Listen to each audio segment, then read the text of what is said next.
This is The Big Story presented by HerbChambers.com.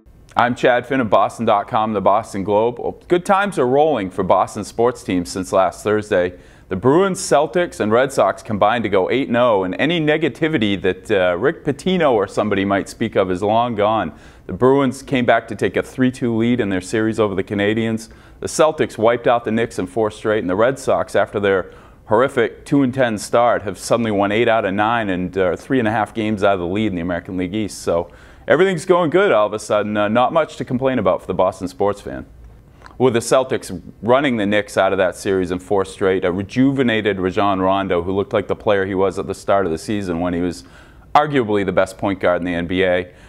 They'll probably move on to play the Miami Heat, who lost to Philadelphia on Sunday but still have a 3-1 lead in that series. And once that gets going, that's going to be basketball Armageddon, because these are 2 teams everybody's really been looking forward to see play in the postseason since opening night at the Garden when LeBron James made his Miami debut. With the Bruins, it's kind of interesting because they have probably the most loyal fan base around here, but they're also perhaps the most skeptical. Last year they had a 3-0 lead against Philadelphia in the second round, ended up losing the series. Arguably one of the greatest collapses in professional sports history.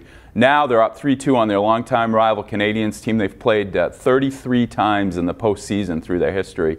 And it feels different. It feels like this team is not only better than the one they had last year, but more equipped to go farther into the playoffs. This is just really going the way Bruins fans hope, and it's almost easy to be positive about this team the way they've played, especially after their double overtime thriller in Game 5, in which Tim Thomas probably cemented his legacy as a great goaltender here in Boston with the way he played in the overtime periods. With the Red Sox, we're seeing the real thing. I don't know why they started out the season 2-10. You heard in spring training people talking about how loaded this team was, and then all of a sudden they came out of the gate and played like it was still spring training. Now we're seeing who they are.